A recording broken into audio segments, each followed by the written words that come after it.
Hello everyone, greetings of the day. I, Geeta Jain, science teacher of class 6, welcome you all.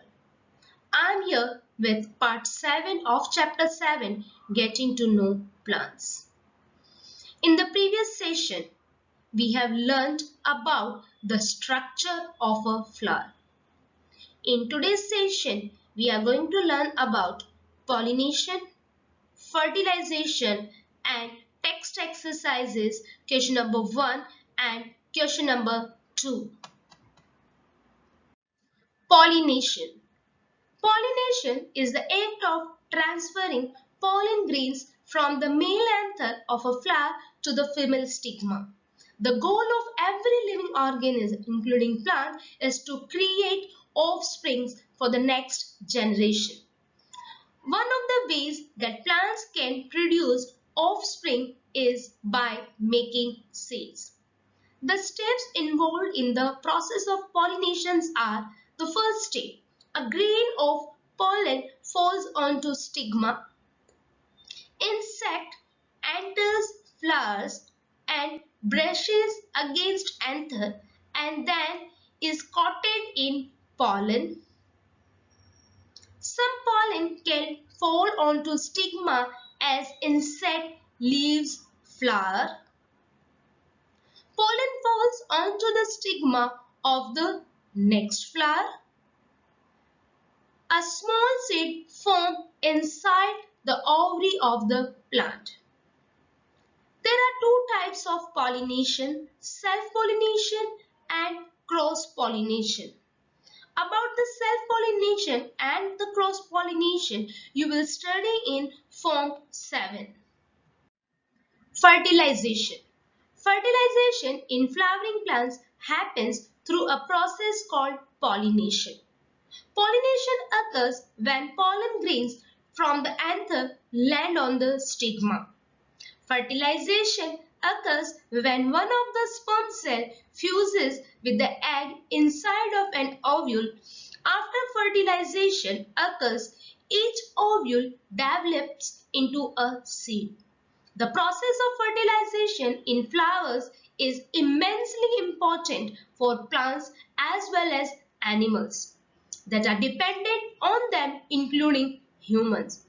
The direct result of fertilization in flower is formation of fruits and seeds. The ovary of the flower converts into the fruits while the ovules are converted into the seeds. Let's start solving the text exercises of the chapter. There are 13 questions in this chapter, and in this today's session we are going to do only question number 1 and question number 2. Rest all the questions we will discuss in the next video. The first question. Correct the following statements and rewrite them in your notebook.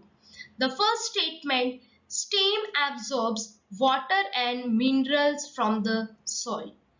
Stem does not absorb water and minerals from the soil.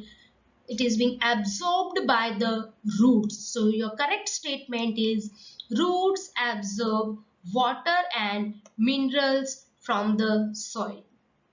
Next, leaves hold the plant upright. Leaves do not hold the plant upright.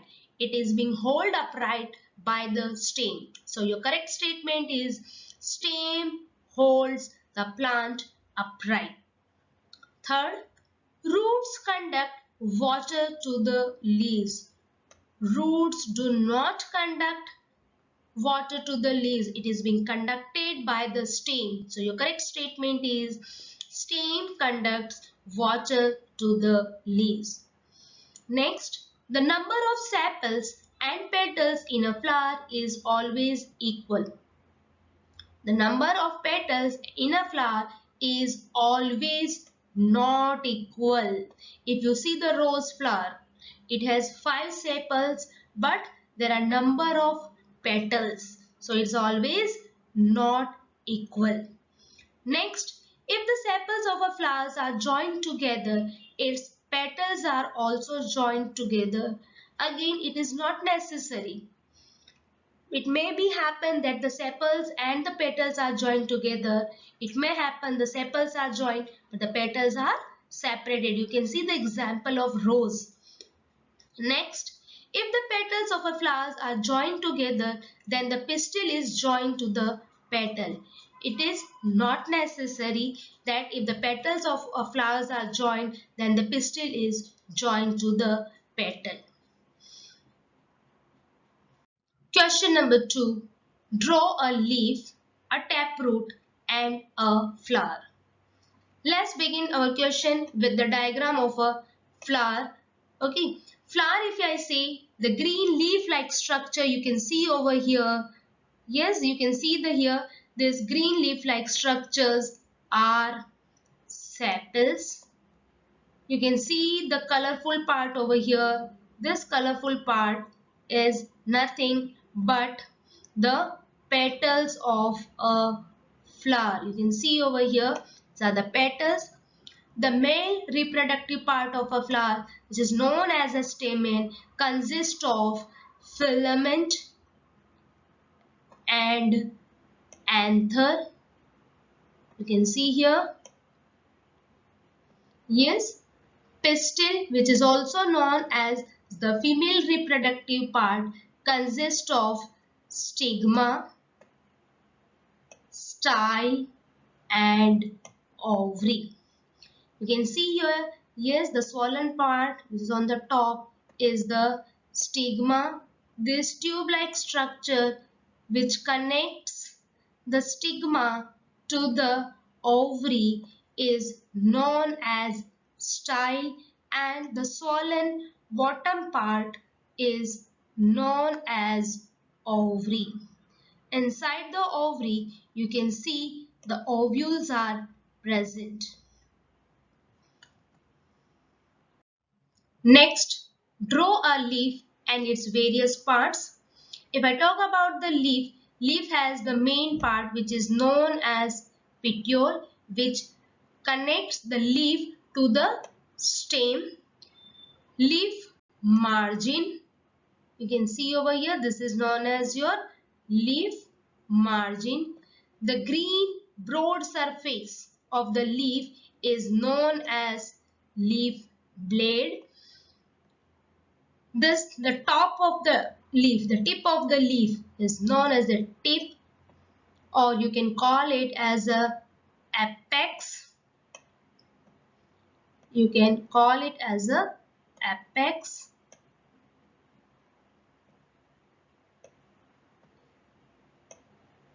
Okay. Midrib, the center vein, the prominent vein which is present at the center of the leaf is known as midrib, and the smaller veins which arises from the main vein are known as veins, and these veins are further divided into the several parts, several veins which are known as venules. I think the structure of the leaf is clear to all of you.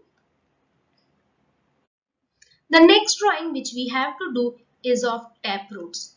In a taproot, there is a one prominent root. This prominent root is known as main root. From the main root, the lateral roots arise. We have to keep in mind that in the taproot, there is always a main prominent root which just arises from the base of the stem.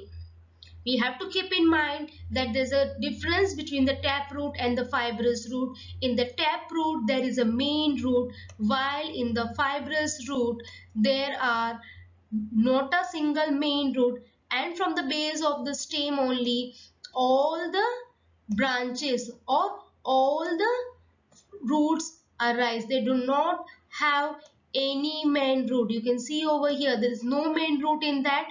All the roots looks similar to each other. So don't get confused with the taproot and the fibrous roots. In the taproot there is a main root, while there is no main root in the fibrous. All the roots looks similar in size. You can see over here. I think all of you are clear with the concepts of this chapter. Thank you and keep learning.